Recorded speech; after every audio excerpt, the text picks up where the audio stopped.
Hello everyone, our today's topic is biological evidences for the evolution. आजचा आपला topic आहे biological evidences. ठीक आहे, कशासाठी ते इव्हिडन्सेस फॉर द इव्हॉल्युशन. ठीक आहे, कशासाठी आहेत इव्हिडन्सेस? इव्हॉल्युशन साठी आहे. ठीक आहे, आजचा आपला पॉइंट आहे biological evidences for the evolution. ठीक आहे, मग याच्यामध्ये आपण सांगू शकतो the present day complex organism form or originated from the simple organism of the past. ठीक आहे, present day complex organism are formed from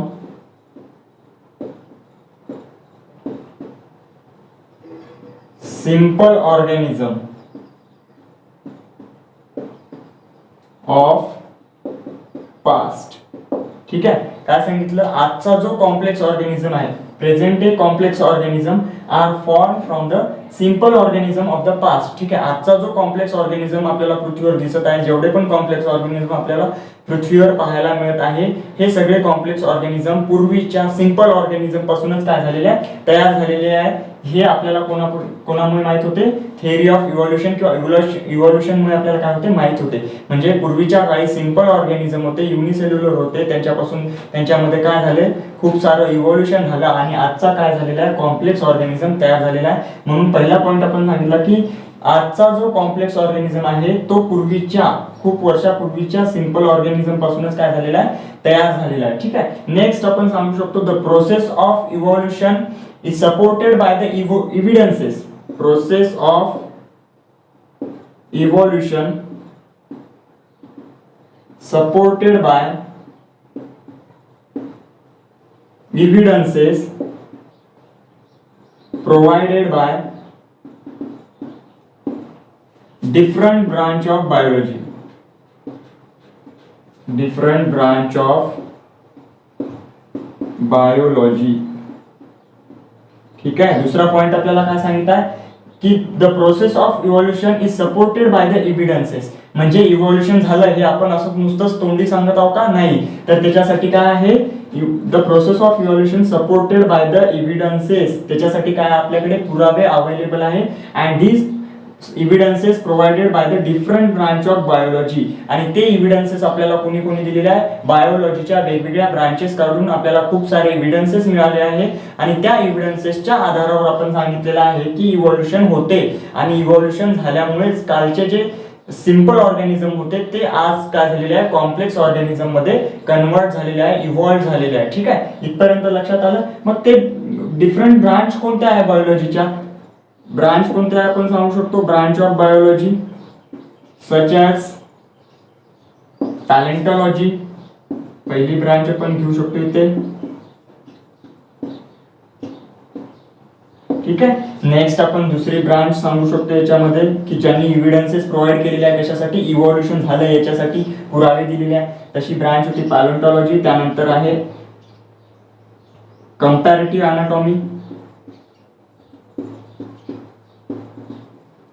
comparative anatomy. ठीक आहे, नेक्स्ट ब्रांच आपण सांगू शकतो याच्यामध्ये एम्ब्रियोलॉजी. एम्ब्रियोलॉजी. आणखी नेक्स्ट ब्रांच आहे मॉलिक्युलर बायोलॉजी. ठीक आहे, या सगळ्या ब्रांचेसनी काय केलेले आहे, पुरावे दिलेले आहे. कशासाठी? की इव्हॉल्युशन होते याच्यासाठी त्यांनी पुरावे दिलेले आहे. इव्हॉल्युशन झालेलं आहे यासाठी त्यांनी या ब्रांचेसनी त्यांच्याकडून काय दिलेले आहे, पुरावे दिलेले आहे. त्यावरून आपण सांगतो की इव्हॉल्युशन ही प्रोसेस अस्तित्वात आहे आणि त्यामुळे सिंपल ऑर्गॅनिझम काय होत असतो, मोर कॉम्प्लेक्स होत असतो किंवा म्हणजे नवीन नवीन कॅरेक्टर त्याच्यामध्ये काय होतात आपल्याला पाहायला मिळतात. ठीक आहे, अशा प्रकारे वेगवेगळ्या ब्रांचेसनी आपल्याला काय केलेलं आहे, एव्हिडन्स प्रोव्हाइड केलेले आहे. कशासाठी? For the process of evolution is occurred in the nature. ठीक आहे, मग आपण पहिला काय करू, पहिल्या एव्हिडन्सेस पाहून घेऊ. कोणते पॅलेंटॉलॉजिकल एव्हिडन्सेस ते आपण काय करू, डिटेलमध्ये स्टडी करू. पॅलेंटॉलॉजिकल एव्हिडन्सेस आजच्या पॉइंटमध्ये, नंतरच्या पॉइंटमध्ये आपण कंपॅरेटिव्ह अनाटॉमी, नंतरच्या व्हिडिओमध्ये कंपॅरेटिव्ह अनाटॉमीने दिलेले एव्हिडन्सेस पाहू. त्यानंतर एम्ब्रिओलॉजी आणि मॉलिक्युलर बायोलॉजीने कोणते कोणते एव्हिडन्स दिलेले आहे इव्हॉल्युशनसाठी ते काय करू, आपण स्टडी करू. मग आजचा आपला टॉपिक काय आहे, पॅलेंटॉलॉजिकल एव्हिडन्सेस. मग आपण पाहून घेऊ. इथे पहिला आहे पॅलेंटोलॉजिकल एव्हिडन्सेस. ठीक आहे. जनरली आपण सांगू शकतो पॅलेंटॉलॉजी काय आहे. Palaeontology is the branch of biology deals with the study of fossils. ठीक आहे. काय आहे, ब्रांच आहे, branch of biology deals with study of fossil. ठीक आहे. फॉसिल्स म्हटल्याच्या नंतर सगळ्यांना माहित आहे फॉसिल्स काय असते ते, पण त्याची डेफिनेशन माहित नाही. ते डेफिनेशन मी सांगून देणार. ठीक आहे. फॉसिल्स म्हणजे काय, जीवाश्म ज्याला आपण म्हणतो. जमिनीच्या खाली आपल्याला जे जीवाश्म सापडतात, जसं डायनासोरचे काही हाडं सापडले होते, त्यानंतर काही कवट्या सापडल्या होत्या माणसाच्या. ठीक आहे. त्याला आपण काय म्हणणार, जीवाश्म म्हणणार. ठीक आहे. जसेच्या तसे त्यांचे साचे उमटलेले असतात जमिनीमध्ये, त्याला आपण फॉसिल्स म्हणतो. ठीक आहे. मग त्याची डेफिनेशन आपण पाहून घेऊ. फॉसिल्स म्हणजे काय, फॉसिल्स म्हणजे काय, फॉसिल्स हे सुद्धा आपल्याला काय करतात, इव्हॉल्युशन झालं याची माहिती प्रोव्हाइड करतात. कारण त्या काळचा ह्युमन कसा होता, बरोबर आहे, आणि आजच्या ह्युमन मध्ये काय फरक आहे. त्याचे जे स्कलची बोन आहे त्याच्यामध्ये खूप सारा डिफरन्स आलेला आहे. जुन्या काळाचा जो ह्युमन होता तो थोडा थोडा माकडासारखा दिसत होता, त्यामध्ये हळूहळू चेंजेस होत गेले. आजचा काय झालेला आहे, एकदम मॉडिफाईड ह्युमन काय झालेला आहे, तयार झालेला आहे. त्याला इव्हॉल्ड ह्युमन म्हणू शकतो आपण. ठीक आहे. नेक्स्ट काय सांगितलं आपण याच्यात, आपण आतापर्यंत काय सांगितलं की आपल्याला बायोलॉजिकल एव्हिडन्सेस स्टडी करायचे आहे. त्यामध्ये आपण सांगितलं की आजचा कॉम्प्लेक्स ऑर्गॅनिझम कालच्या सिंपल ऑर्गॅनिझम पासून तयार झालेला आहे. त्यानंतर सांगितलं की इव्हॉल्युशनची प्रोसेस ही अस्तित्वात असते, त्यासाठी आपल्याला एव्हिडन्सेस दिलेले आहे बायोलॉजीच्या वेगवेगळ्या ब्रांचनी. त्या वेगवेगळ्या ब्रांच कोणत्या आहेत ते सुद्धा सांगितलं आपण. पॅलेंटॉलॉजी ब्रांच आहे, कंपॅरेटिव्ह अनाटॉमी आहे, एम्ब्रिओलॉजी आहे, मॉलिक्युलर बायोलॉजी, या सगळ्या ब्रांचेसने आपल्याला एव्हिडन्सेस प्रोव्हाइड केलेले आहे की इव्हॉल्युशन होते. मग आपण पहिला एव्हिडन्स कोणत्या ब्रांचने दिलेला आहे, पॅलेंटॉलॉजी या ब्रांचने दिलेला आहे, आणि ते एव्हिडन्सेस आपण काय करणार आहोत, स्टडी करणार आहोत. मग पॅलेंटॉलॉजिकल एव्हिडन्सेस मध्ये काय सांगितलं आपण, पॅलेंटॉलॉजी ही बायोलॉजीची एक ब्रांच आहे जी कशाचा अभ्यास करते, फॉसिल्सचा अभ्यास करते. ठीक आहे. जीवाश्मांचा अभ्यास करते. तर फॉसिल्स म्हणजे काय त्याची डेफिनेशन पाहून घेऊ. फॉसिल्स काय आहे, it is defined as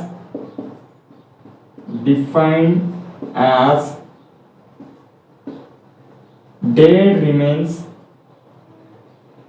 of plant and animal lived in the past but buried into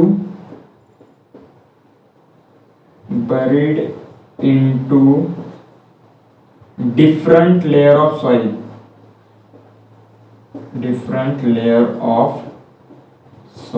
ठीक आहे.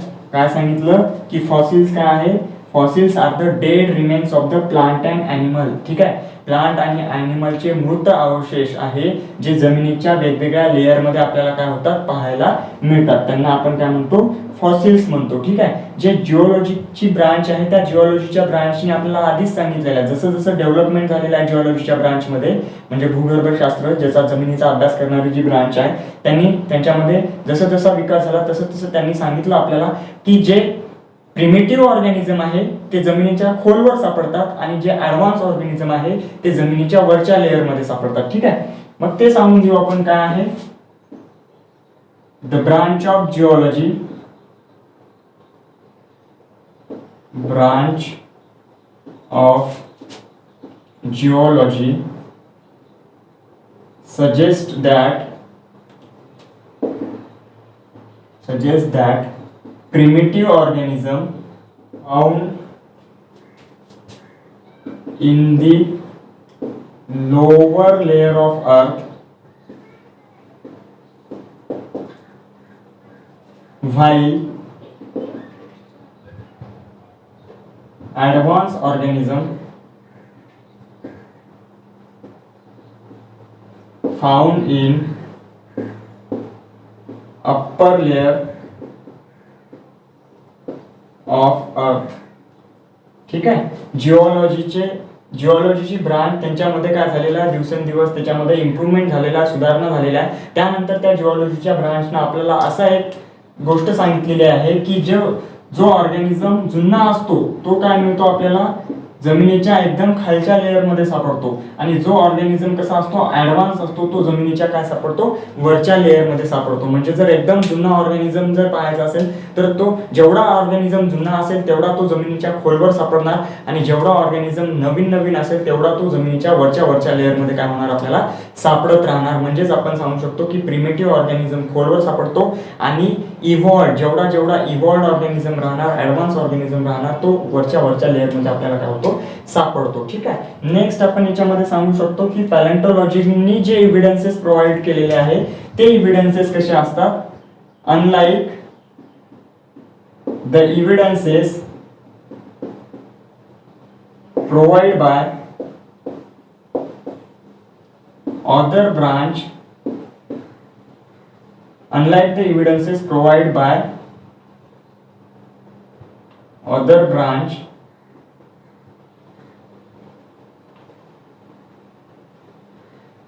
the evidences provided by paleontology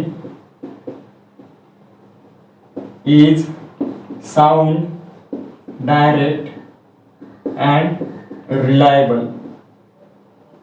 ठीक आहे. बाकीच्या ब्रांचेस जशा इव्होल्युशनचे एव्हिडन्सेस प्रोव्हाइड करत आहेत तसेच आपल्याला पॅलेंटोलॉजीची ब्रांच सुद्धा काय करत आहे, इव्होल्युशनचे एव्हिडन्सेस पुरावे प्रोव्हाइड करत आहे. बरोबर आहे. पण पॅलेंटोलॉजीच्या ब्रांचनी दिलेले पुरावे हे कसे असतात, साऊंड असतात, ठोस असतात, डायरेक्ट ऑर्गॅनिझम आपल्याला पाहायला मिळतो, आणि रिलायबल असतात म्हणजे विश्वसनीय असतात. ठीक आहे. जर एखादा व्यक्ती जर आपल्याला म्हणत असेल की आपलं ह्युमनचं इव्होल्युशन हे मंकी पासून झालेलं नाही आहे, तर पॅलेंटोलॉजीनं आपल्याला काय केलेलं आहे, त्याच्यासाठी ठोस पुरावे दिलेले आहे की पूर्वीचा जो ह्युमन होता तो जशाचा तसा आपल्याला जमिनीमधून काय झालेला आहे, मिळालेला आहे. आणि त्यांचे जर बोन्स पाहिले आणि मंकीचे जर बोन्स पाहिले तर ते जवळपास कशा दिसतात, सेम दिसतात. आणि त्या ह्युमन मध्ये हळूहळू काय झाले, चेंजेस झालेले आहेत. त्याचे सुद्धा आपल्याला काय मिळालेले आहे, फॉसिल्स मिळालेले आहे. आणि त्यापासूनच काय झालेला आजचा ह्युमन तयार झालेला आहे. हे आपण त्याला डायरेक्ट तो ऑर्गॅनिझम दाखवून काय करू शकतो, म्हणू शकतो. जर कोणी म्हणत असेल आपल्याला की पृथ्वीवर डायनासोरस नव्हतेच, बरोबर आहे, तर आपण त्यांच्यासाठी काय झालेलं आहे, आपल्याला फॉसिल्स सापडलेले आहे डायनासोरसचे जमिनीच्या खाली. तर ते फॉसिल्स जसेच्या तसे याच्यामध्ये प्रिझर्व करून ठेवलेले आहेत. ते फॉसिल्स आपण त्याला दाखवू शकतो की हा डायनासोरस आपल्या पृथ्वीवर एवढे वर्षापूर्वी अस्तित्वात होता, आणि त्याचा हा आपल्याला काय झालेला हाडाचा सापळा सापडलेला आहे. ठीक आहे. अशा प्रकारे आपण त्याला काय करू शकतो, सांगू शकतो. नेक्स्ट आपण काय म्हणणार याच्यामध्ये की पॅलेंटोलॉजीने दिलेले एव्हिडन्सेस कसे असतात, ठोस असतात. तर फॉसिल्स कसे तयार होतात, द फॉसिल्स आर फॉर्म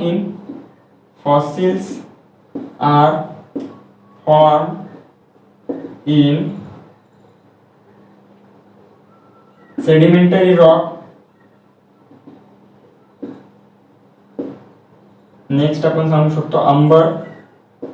ठीक आहे. सेडिमेंटरी रॉक म्हणजे काय, सेडिमेंटरी रॉक म्हणजे जो गाळाचा दगड जो आहे, गाळ आहे, त्याच्यामध्ये काय होतात, त्याच्यामध्ये सुद्धा आपल्याला काय होतात, फॉसिल्स बनतात. ठीक आहे. नेक्स्ट अंबर म्हणजे काय, झाडाचा जो रेझिन्स लाईक सबस्टन्स रिलीज करतात प्लांट, बरोबर आहे, जसं डिंक वगैरे, त्याला आपण अंबर म्हणू शकतो. ठीक आहे. डिंक रिलीज केला सपोज समजून घेऊ आपण, त्याच्यामध्ये फॉसिल्स कसे तयार होतात, झाड आहे त्याला आपण काही त्याला घाव घेऊ दिल्याच्या नंतर काय होतात, त्याच्यामधून डिंक रेझिन्स लाईक सबस्टन्स निघतो, त्याला आपण डिंक म्हणू शकतो. ठीक आहे. तो सबस्टन्स सेमी लिक्विड असतो, स्टिकी असतो, खूप जास्त चिकट असतो. सपोज समजून घेऊ की एखादा मॉस्किटो फिरत तिथून गेला आणि त्याला काय झाला, तो चिपकला स्टिकी असल्यामुळे, आणि त्यानंतर आणखी त्याच्यावर रेझिन्स जमा होत गेला, तर तो मॉस्किटो काय राहणार, त्या अंबरमध्ये प्रिझर्व राहणार, जशाच्या तसा अस्तित्वात राहणार, फक्त तो जिवंत राहणार नाही. म्हणजे आपल्याला जुन्या काळी जर अंबरमध्ये जर आपल्याला काही फॉसिल सापडलेले असतील, बटरफ्लायचे, मॉस्किटोचे, ते मी तुम्हाला फोटोमध्ये ऍड करणार. ठीक आहे. काय आहे, तसे जर मॉस्किटो त्या काळी सापडले आणि आजचे मॉस्किटो यांच्यामध्ये काय फरक आहे, काय इव्होल्युशन झालं, हे आपण काय करू शकतो, त्यांच्यावरून सांगू शकतो. ठीक आहे. म्हणजे सेडिमेंटरी रॉक मध्ये सुद्धा काय होतात तयार, फॉसिल्स तयार होऊ शकतात. अंबरमध्ये सुद्धा फॉसिल्स तयार होऊ शकतात. व्हॉल्कॅनिक गॅस आहे त्याच्यामध्ये सुद्धा काय होतात, फॉसिल्स तयार होतात. नेक्स्ट सॉइल मध्ये सुद्धा फॉसिल्स तयार होतात. नेक्स्ट आपण सांगू शकतो आईस मध्ये सुद्धा काय होतात, फॉसिल्स तयार होतात. सगळ्यात महत्वाची गोष्ट म्हणजे आईस मधले जे फॉसिल्स असतात ते ऍक्च्युअल ऑर्गॅनिझम असतात, जसेच्या तसे ऑर्गॅनिझम आपल्याला मिळतात. म्हणजे 1000 वर्षापूर्वी एखादा पोलर बियर जर आहे जो बर्फाखाली दबला गेला असेल आणि त्याची डेथ झाली असेल, तर तो 1000 वर्षानंतर जरी सापडला तरी तो जशाच्या तसा राहणार त्याच्यामध्ये. म्हणजे फक्त तो जिवंत राहणार नाही, पूर्ण त्याच्या शरीरावर जे फ्लेश आहे, जे मांस आहे ते जशाच्या तसं राहणार, फ्रेश राहणार. ते 1000 वर्षानंतर सुद्धा खाण्यासाठी काय असते, योग्य असते. एवढ्या चांगल्या प्रकारे तो काय झालेला असतो, प्रिझर्व झालेला असतो. म्हणजे 1000 वर्षापूर्वी जर पोलर बियर आहे तो कसा होता आणि आजचा पोलर बियर कसा होता, हे आपल्याला त्याच्यामधला डिफरन्स काय करणार, स्टडी करता येणार. ठीक आहे. म्हणून काय सांगू शकतो आपण की यांनी दिलेले जे पुरावे आहेत, पॅलेंटॉलॉजीच्या ब्रांचने दिलेले पुरावे हे एकदम ठोस असतात, रिलायबल असतात, विश्वसनीय असतात. ठीक आहे. नेक्स्ट आपण सांगणार याच्यामध्ये टाइप्स. कशाच्या टाइप्स, टाइप्स ऑफ फॉसिल्स. ठीक आहे. There are 3 main types of fossils. 3 टाइप्सचे फॉसिल्स आहेत. पहिला आहे ऍक्च्युअल रिमेन, दुसरा आहे मोल्ड आणि तिसरा आहे कास्ट. ते काय करून घेऊ आपण, 1 बाय 1 स्टडी करून घेऊ. आणि मग या पॅलेंटॉलॉजीच्या ब्रांचचे जे एव्हिडन्सेस प्रोव्हाइड केलेले आहेत त्याचे सिग्निफिकन्स काय, त्या एव्हिडन्सेसचा आपण कशासाठी उपयोग करू शकतो ते सुद्धा काय करू आपण पाहून घेऊ. ठीक आहे. नेक्स्ट पॉइंट आहे आपला types of fossils. Types of fossils मध्ये मी सांगितलं 3 टाइपचे फॉसिल्स असतात. ते 1 बाय 1 काय करून घेऊ, स्टडी करून घेऊ. पहिला फॉसिल्स आहे सपोज ऍक्च्युअल रिमेन. ठीक आहे. ऍक्च्युअल रिमेन्स मध्ये त्या नावातच आहे की तो ऑर्गॅनिझम ऍक्च्युअली जशाच्या तसा काय होतो पाहायला मिळतो आपल्याला. ठीक आहे. Actual remains is the most common type of the fossils. ठीक आहे. It is most common type of fossil. ठीक आहे. हे एक कॉमन टाइपचा काय आहे, फॉसिल्स आहे, ज्याला आपण काय म्हणतो, ऍक्च्युअल रिमेन्स म्हणतो. कसा तयार होतो, it is form, actual remain form in the deep ocean. Actual remain form in the deep ocean. Actual remain काय होतो, कुठे तयार होतो, खोल समुद्रामध्ये काय होतो, ऍक्च्युअल रिमेन तयार होतो. ठीक आहे. नेक्स्ट कशा प्रकारे तयार होतो, when the plant and animal die, their body sank to bottom of the earth, bottom of ocean. ठीक आहे. काय होणार, काय सांगितलं आपण, ऍक्च्युअल रिमेन्स हे कॉमन टाइपचा फॉसिल्स आहे. त्यानंतर काय सांगितलं की खोल समुद्रामध्ये ऍक्च्युअल रिमेन्स तयार होतात. त्यानंतर सांगितलं कसे तयार होतात की एखादा प्लांट आहे समुद्रामधला, एखादा ॲनिमल आहे, त्याची डेथ झाली. डेथ झाल्याच्या नंतर त्यांची बॉडी कुठे जाणार, समुद्राच्या तळाला जाणार. समुद्राच्या तळाला गेल्याच्या नंतर काय होणार, पुढे काय होणार, the part of the body किंवा then entire body or hard part of body surrounded by minerals and form fossils. ठीक आहे. काय झाले होते, त्या ऑर्गॅनिझमची डेथ झाली होती आणि ते समुद्राच्या तळाला गेले होते. समुद्राच्या तळाला गेल्याच्या नंतर कंप्लीट ऑर्गॅनिझम किंवा त्यांच्या बॉडीचे काही हार्ड पार्ट काय होतात, मिनरल्सनी काय होतात, सराउंड होऊन जातात आणि त्यापासून त्यांचा काय होतो, एक फॉसिल्स तयार होतो, जो तशाच्या तसा काय होतो तिथे जतन राहतो आणि काही वर्षानंतर आपल्याला सापडू शकतो तो. ठीक आहे. जर आपल्याला त्या समुद्रामध्ये काही जाण्याचं काम पडलं तर. ठीक आहे. समजलं हे, अशा प्रकारे ते काय होतात, त्यांचे फॉसिल्स तयार होतात. This is the actual remains are also form in the oceans. ठीक आहे. Sorry, ice. Actual remains are also formed in the ice. ठीक आहे. ऍक्च्युअल रिमेन्स आईस मध्ये सुद्धा काय होतात, तयार होतात. सांगितलं होतं की काय झालं, बर्फाखाली काही प्राणी गाडल्या गेले काही कारणास्तव. ठीक आहे. जसं फिशेस आहे, पोलर बियर आहे, ते बर्फाखाली दबल्याच्या नंतर ते तसेच किती हजारो वर्ष तसेच राहू शकतात आणि हजारो वर्षानंतर आपण सपोज तिथे पाहिलं काही कारणास्तव आपण तिथे खोदून पाहिलं तर ते ऑर्गॅनिझम आपल्याला सापडू शकतात. ठीक आहे, अशा प्रकारे सगळेच ऑर्गॅनिझम तशा प्रकारे प्रिझर्व राहू शकत नाही. ठीक आहे, काही कंडिशन्स लागतात त्यांना. ठीक आहे, समजलं. Actual remains are also form in the ice. ठीक आहे, ऍक्च्युअल रिमेन्स आपल्याला काय होतात, आईस मध्ये काय होतात, मिळतात. ठीक आहे, नेक्स्ट आहे दुसरा आहे याच्यामधला फॉसिल्सचा टाईप मोल्ड. दुसरा आहे याच्यामधला फॉसिल्सचा टाईप आहे मोल्ड. ठीक आहे, मोल्ड म्हणजे काय, मोल्ड म्हणजे साचा. ठीक आहे, मोल्ड म्हणजे काय, साचा. मग ते फॉसिल्स कसे तयार होतात, मोल्ड्स आर फॉर्म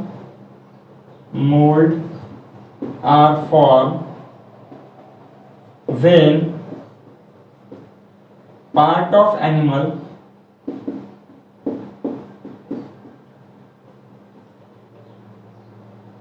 किंवा आपण याला अशा प्रकारे सांगू शकतो की mould is an impression when the part of animal or plant fall on the soft mud. ठीक आहे, काय आहे मोल्ड, कशा तयार होतात, इट इज अन इम्प्रेशन. काय आहे, इट इज अन इम्प्रेशन. ठीक आहे, हे काय आहे, एक ठसा आहे, एक प्रकारचा ठसा आहे. कशा प्रकारे तयार होतो, when part of plant and animal fall on the soft mud. ठीक आहे, सॉफ्ट एकदम चिखल आहे, मऊ असा चिखल आहे आणि त्यावर काय झालं, एखादा लीव्ज किंवा एखादा कोणत्या फ्लावर किंवा एखाद्या ऑर्गॅनिझमचा पार्ट जर त्याच्यावर पडला तर काय होणार, ते त्याच्यावर काही प्रेशर येणार आणि तसा ठसा काय होणार, तो त्या सॉइलमध्ये, सॉफ्ट सॉइलमध्ये काय होणार, उमटणार. त्याला आपण काय म्हणणार, मोल्ड म्हणणार. ठीक आहे, मोल्ड हे समजलं असेल तुम्हाला की सपोज आपण सांगू शकतो की अशा प्रकारचं एक काय होतं, झाड होतं आणि ते काय झालं, त्याच्यावरचं एक लीव्ज काय झालं, तुटून कुठे पडलं, या मऊ मातीमध्ये पडलं तर काय होणार, त्याचा काय होणार, अशा प्रकारचा काय होणार, तिथे ठसा उमटणार. ठीक आहे, त्याला आपण काय म्हणतो, मोल्ड म्हणतो. त्याचे फोटो मी टाकू देईन. ठीक आहे, नेक्स्ट काय अजून याच्यामध्ये मोल्डच्या नंतर काय आहे, तिसरा टाईप आहे कास्ट. ठीक आहे, तिसरा टाईप आहे फॉसिलचा कास्ट. ठीक आहे, कास्ट मध्ये आपण सांगू शकतो की जे मोल्डचे जे इम्प्रेशन होते, mould is filled with the minerals. ठीक आहे, मोल्ड filled with